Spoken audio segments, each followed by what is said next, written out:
We're back to the Total Education Celebrity Show, powered by the Beach Lifestyle Celebrity segment. TotalTutor.net for more information. Twitter, Total Tutor, Neil S. Haley, Facebook.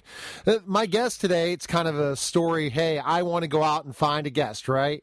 And I say to myself, I work through all these different people that want to get celebrities, but I said, you know what? I saw a book. I said, hey, I'm going to go contact the publisher and get him on the show. Well, I should have just walked all the way down, drove like about 20 minutes from my house to where he is. But, hey, I had to go through his publisher, but I'm so excited to welcome the program author and celebrity Dave Hanson, SlapShot, the original. Dave, how are you? I'm doing great. Let's set the record straight just in case your listeners get confused. The book that I authored, although that's probably what they expected, is not a coloring book. It's actually got words in it. And I'm sure when people that are fans of SlapShot would say, you authored something, especially based on the movie. Really? So your life story is amazing, and it's your memoir. And you got to be just blown away that someone asked you to write a book, right? Well, the funny thing, it started out with a fellow by the name of Ross Bernstein, who is out of Minnesota, and that's what he does. He writes sport books, and a lot of it is published through Triumph, and he's a big hockey fan and a hockey nut. Having been, he tried out for the Minnesota Gophers as a player, didn't make it, but became their mascot. So still he's a frustrated hockey player and goes out and plays. So he wrote a book called The Code, which was the code related to hockey, and gave me a call because I guess he felt I had something to add.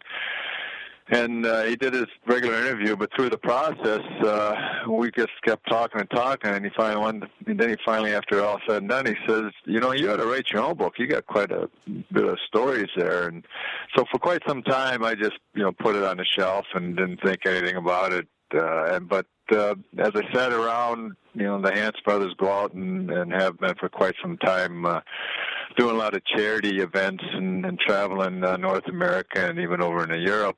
I had that mentioned to me a couple of times, so just out of the blue, I gave this fellow Ross Bernstein a call. He says, do you really think I should write a book? He says, absolutely. I said, okay, how do we do that? And then he kind of laid it down and found a publisher in Triumph Books, and I wrote the book, and it was off and running. Amazing. And it's amazing when you talk about it. Now you have to look back at your life and say to yourself, growing up in tough neighborhoods when you grew up, you probably never thought that you would be this celebrity that was in a successful movie and ultimately had a hockey career as well. You probably growing up, you didn't think this was going to happen, did you? Well, I think that celebrity term you use is whether it's a celebrity in my own mind or someone else's mind, that can be debated.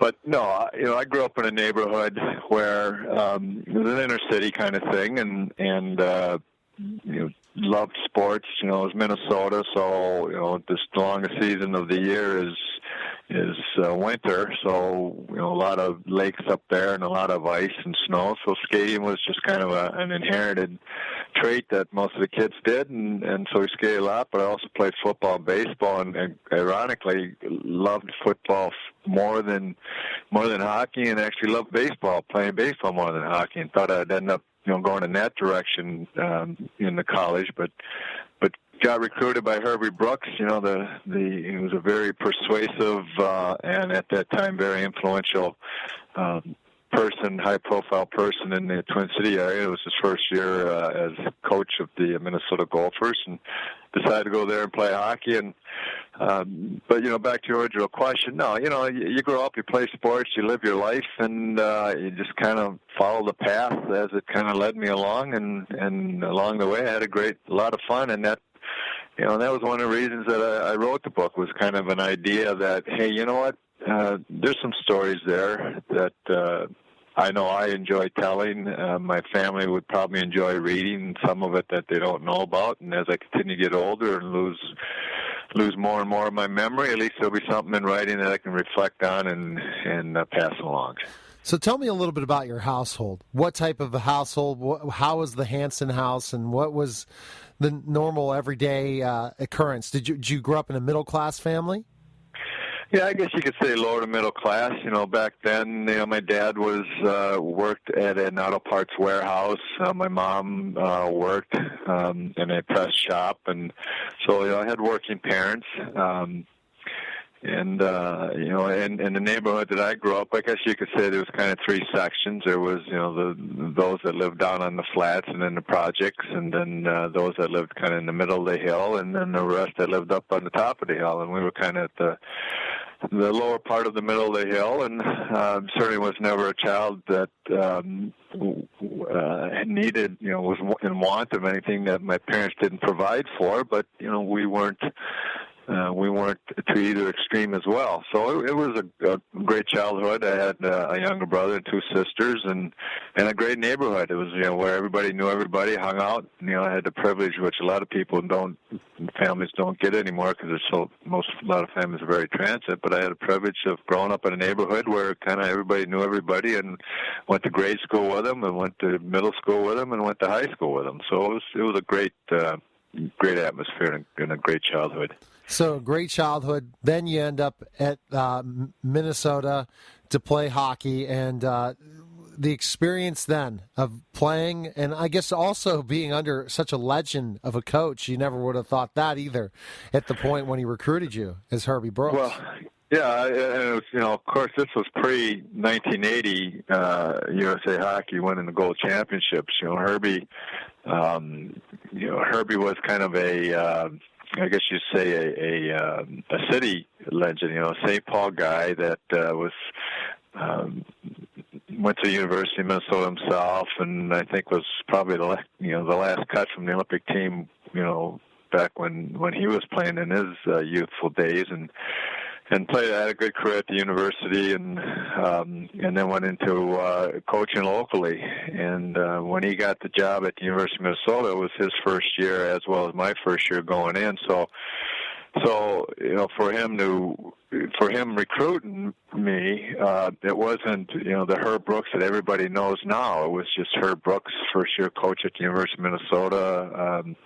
A good hockey coach in St. Paul, but the ideal thing was, every boy that played hockey in Minnesota had dreams of one day playing for the Minnesota Gophers. So I had other opportunities, even an opportunity to go play college football, which, again, it was a first love of mine. But, when you got Herbie Brooks and the opportunity to be a Gopher staring you in the face, it certainly wasn't anything that I wanted to turn down, and Herbie gave me an opportunity to get a start there.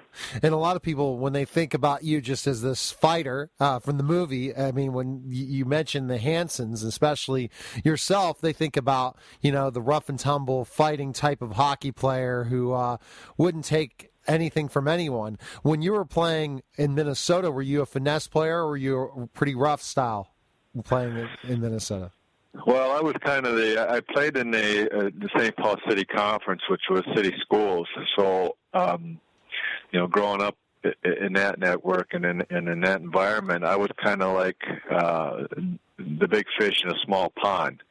The city conference, and certainly St. Paul Humboldt, the high school I went to, hockey, although everybody played it, and there were some real powerhouses, especially over on the east side, coming out of conference, and some good players coming out, moving on to college. Humboldt was not one of them. There was no players ever coming out of Humboldt, with the exception of Kenny Yackel, who was a legend and went on to be a three-sport athlete at the University of Minnesota and from Humboldt, and then had a professional career.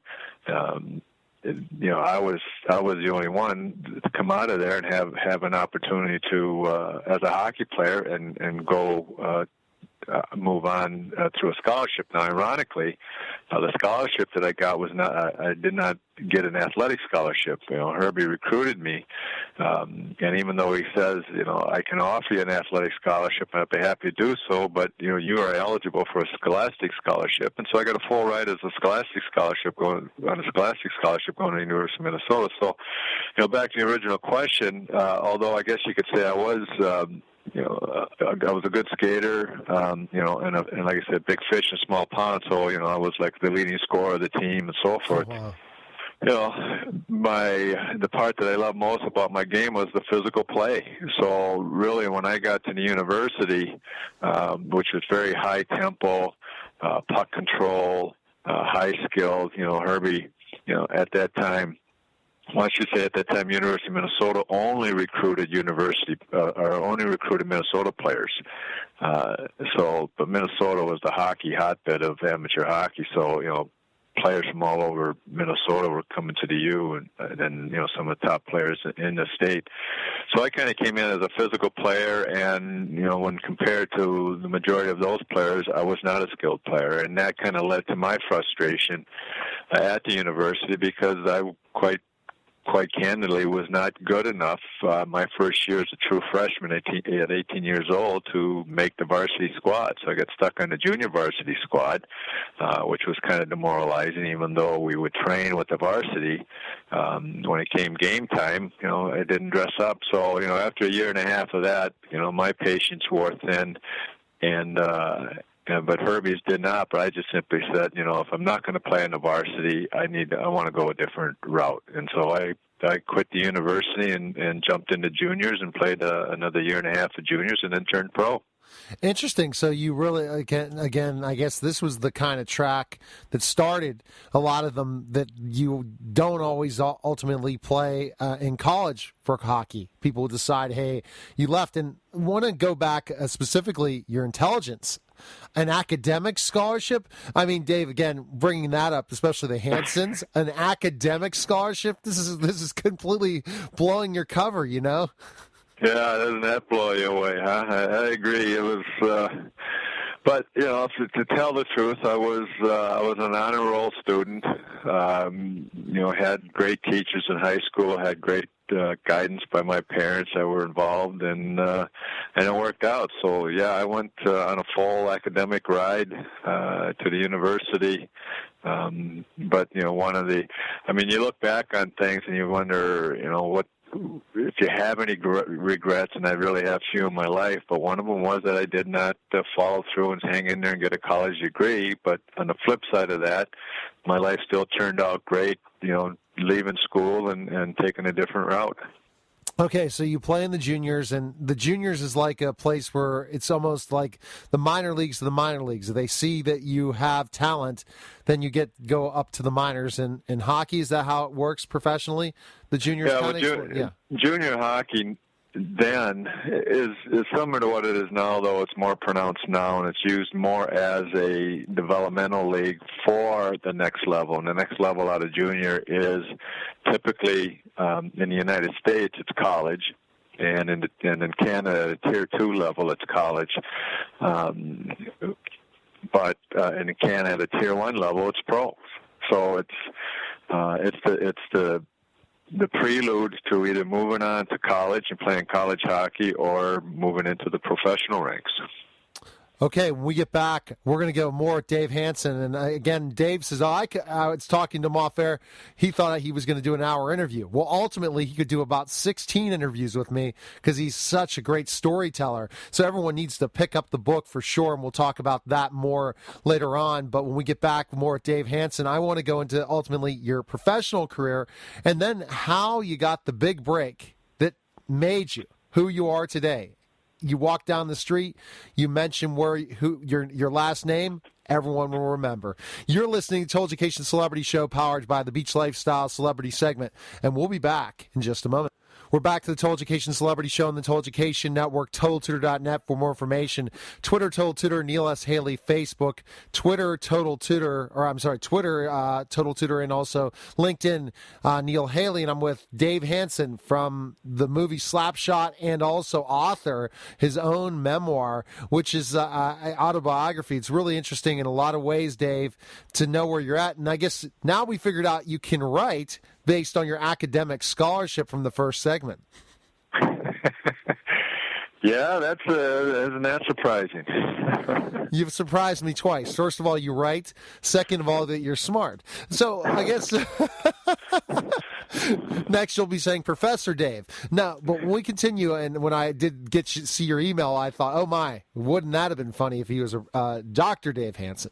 But when we're talking about the whole situation where you got discovered, juniors led to playing professional hockey, but minor league hockey, correct? That's where you went, and that was your next trip.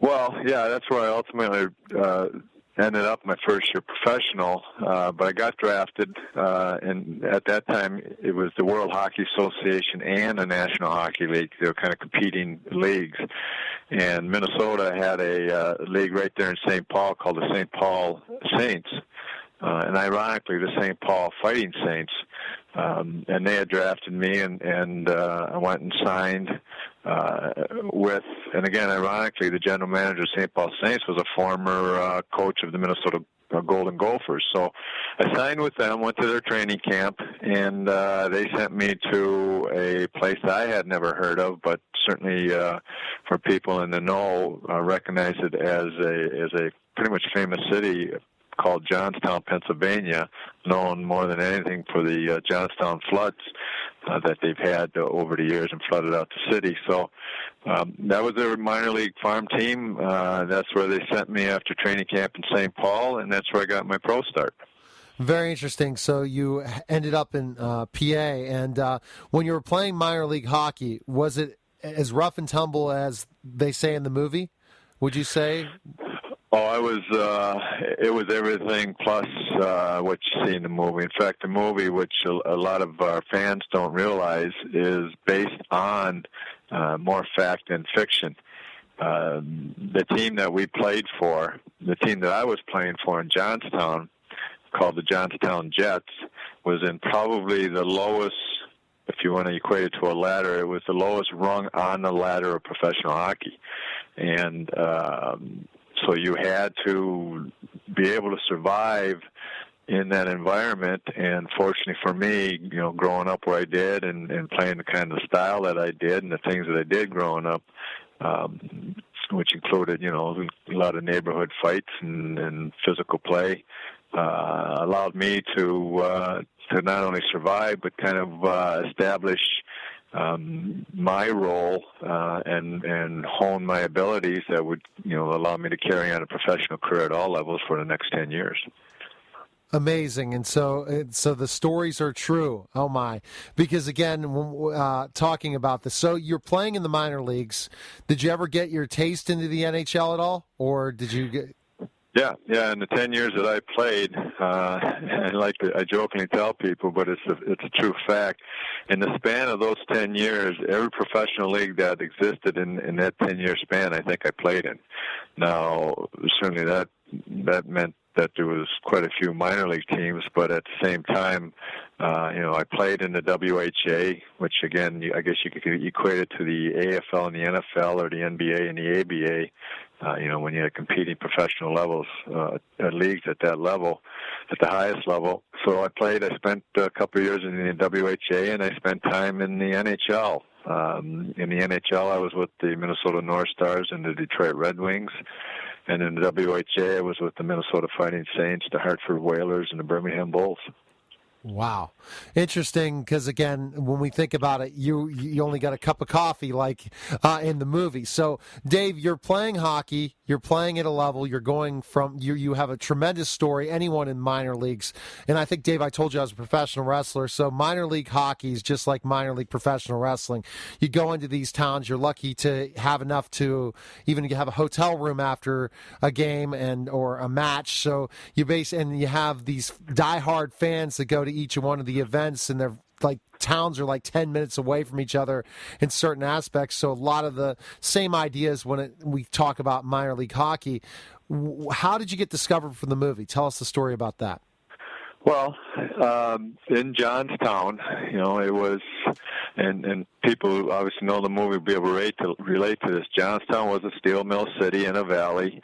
The steel mills were kind of starting to shut down. The hockey rink and the team was kind of the focal point of the city. And the team that we had put together there was a tough, brawling type of team. You had three brothers that look just like the brothers in the movie, because two of the brothers in the movie were the actual brothers for the Johnstown Jets. But you had Jeff, Jack, and Steve Carlson, three big, tough, long-haired Minnesota boys that wore the black rim glasses. And then you also had a character that's in the movie that's called Dave Killer Carlson. Well, in real life, for the Johnstown Jets, you had Dave Killer Hanson. And then all the other characters involved that were written into the script were, based on a lot of characters on the team and in the league. So the short version of a long story was simply that first inaugural season, which was a 74-75 season in Johnstown, we brawled our way and played hockey to win the championship. And one of the players on the team was a guy by the name of Ned Dowd, a college boy, kind of like Ned Braden in the movie, college boy playing there, very, very smart, good college player, had a wife that wasn't too happy about being in Johnstown. Well, one night, this player, and his name is Ned Dowd, who also played the role of Ogie Oglethorpe in the movie, he has a sister that's a screenplay writer living out in Los Angeles. And one night, Ned gave her a call and started telling her all about where he was at. I'm in this place. The steel mills are shutting down. He had to see these guys on this team. You got Brawling Brothers, a guy that called himself Killer. We ride the iron lung all over the East Coast. We were up in the stands the other day, had a big brawl in the stands. We had a big brawl warm up, and the team forfeited and wouldn't come out and play the rest of the game, and on and on. And then he says, but I think the team's going to be folding soon, because the mills are shutting down. And her question was, well, who owns the team? And he says, well, I don't know. She ended up coming to Johnstown, follows around for quite a few weeks, and the light bulb went off, and she wrote a script about it all. So when they started that summer, which would have been the summer of 75, they started trying to cast actors, professional actors, to start playing these roles, and Ned Dowd actually got hired to be the guy to go out and try to find, actors and teach these actors how to skate and do this and that. Well, they got people like Nick Nolte and Peter Strauss and Donnie Most and other professional actors that they wanted to play these roles, but they couldn't skate. Oh, my. Yeah, or at least they couldn't skate well enough to make sure that the action looks like real hockey action. In fact, I think Peter Strauss broke his ankle trying to skate. And so finally Ned just went to the movie people and says, he says, this just isn't working out. Why don't you go back to Johnstown and get a hold of the Carlson brothers and get a hold of Dave Hanson, and why don't you just let them play themselves in the movie? Which were these, the Carlson brothers are written, the Hanson brothers are written after the Carlson brothers, and Killer Carlson was written after Dave Hanson. So they came back basically at the start of that season and sat us down and had us read a couple lines out of the script, which was a difficult task in itself, and said, well, we're gonna give it a go. Now, so the plan was to have Jeff, Jack, and Steve Carlson play the Hanson brothers, and I was going to play Killer Carlson, but Jack got called up to Edmonton about the time they got ready to start filming, and so they just plucked me out of my role, threw me in as a brother, and brought in Jerry Hauser to play Killer Carlson, and the rest on film. Wow, so again, right place, right time, because this really, again, the Hanson brothers, anything you mention, unless it's Paul Newman, people remember in SlapShot the Hanson brothers, because it's just so comical. I mean, when you took this role, and these guys, the Carlsons were the ones, the twins were truly like this. These brothers were well, they weren't twins. Again, there's three brothers. Three brothers, okay. and they all were 1 year apart, just like in the movie. I think we say, yeah, Jack, I'm 21, I'm in the middle, and Steve's older than me, and Jeff's a year younger. That's the same way it was for Jeff, Jack, and Steve. They were all 20, 21, 22.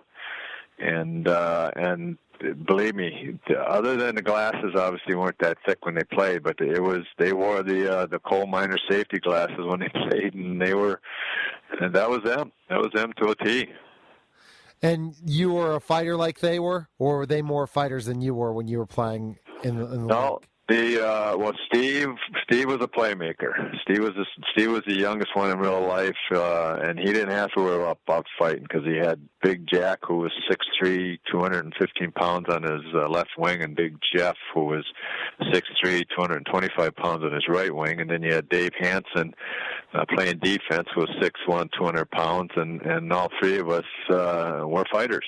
And so, Steve would just put the puck in the net, and if anybody got in his way, we were there to take care of business for him. And I think the success of the movie also is because there's so many people that just go to hockey to watch the fights. And really, in the NHL, when the regular season goes on and the fighting's going on, it's the biggest highlights on SportsCenter and all places in between, and it's just part of the game. And that's people often say the two times people stand up and cheer, one they either score a goal, two a fight breaks out. So it's an exciting part of the game. I mean, we won't get into this part, but the game has changed obviously since back in the 70s. But fighting is still a part of it, and still an exciting part of it. Okay, we're talking to Dave Hanson from SlapShot, the movie, and also his book, SlapShot, the original. And Dave, I think the last thing is, I guess, how did it feel? Because I told you that we are close to running out of time. I guess the last question is, how did it feel being filmed for so long and being part of the movie process and being in that game compared to hockey? Being in the movie and the whole ins and outs of it. Well, when we shot the film, we shot it in the summer of '76. It came out February '77. So typically hockey players, at least it was with us, you play a long season, especially in the minors. You're riding the bus a lot. You don't get to see the sun too often. It turns into a very long season. So when the off season comes, it's hey, let's spend the summer playing softball and drinking beer all summer long, get ready for next training camp. Well, in this case, it was hey, we're going to do a movie. So every day for 3 months, we were either up extremely early and spending all day on the set till late at night, or up all night filming at night and getting to bed early in the morning and sleeping all day. And although it started out as fun and it was extremely interesting, it got quite boring. We got quite antsy having to sit around. So a lot of sitting and wait, but when you're shooting, a lot of fun. Paul Newman was just an awesome guy. We became very good friends, drank together, joked, pulled pranks together, laughed, and did those kind of things. And the whole set and everybody involved kind of just became very close and put together a film. So even though the experience at the time was, looking back, was a lot of fun, a great opportunity, I can tell you, in the moment at times there was time where we were saying, what are we doing? Why are we doing this? Because we are playing softball and drinking beer. But you became an icon because of it. And not many minor league / professional hockey players are an icon like you are. Now, I know with your relationship with Paul Newman, you decided to start a foundation when he passed on. Tell us a little bit about that. Well, the only part of the foundation that I had was just I saw this book as an opportunity to create a website and try to steer people towards Paul's foundation. One of the neat things that we discovered when we got to meet Paul and become friends with him was just even though he was, the iconic movie superstar himself, he was just a regular down-to-earth guy that had a big heart, very humble, and did things for the right reasons. And one of them was his Hole in the Wall gang that he started as a result of his food products. And all the proceeds that came out of the Newman's own food products went directly to help critically ill children. And so I just thought that it was such a great such a great foundation, and for such a great guy to do something that if there's anything I can anything I can do to kind of contribute in my own little way towards that, I'd like to. So, simply on my website, I just posted some information there that said, hey, please go to this link and support Newman's website and any sales that I get through that I can toss this way from the sale of my book, I'll do the same. And that's tremendous. And so where, Dave, I can't believe we're running out of time, but where can we find information on you, purchase your book, and learn more about you? Well, I think if you, just go ahead and do the thing that most people do and Google SlapShot original, the man, the foil, the legend, you'll have an opportunity to, see where it's sold. It's sold in the major bookstores. You can get it online with Amazon or go right through Triumph Books.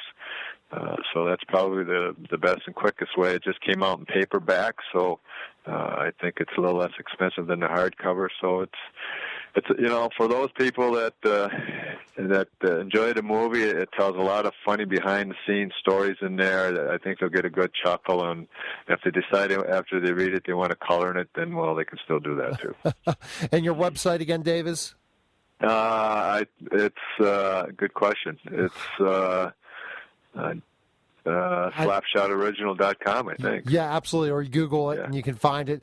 Dave, it was fantastic. We're going to have a beer sometime, especially we're very close to each other, so we'll stay in touch.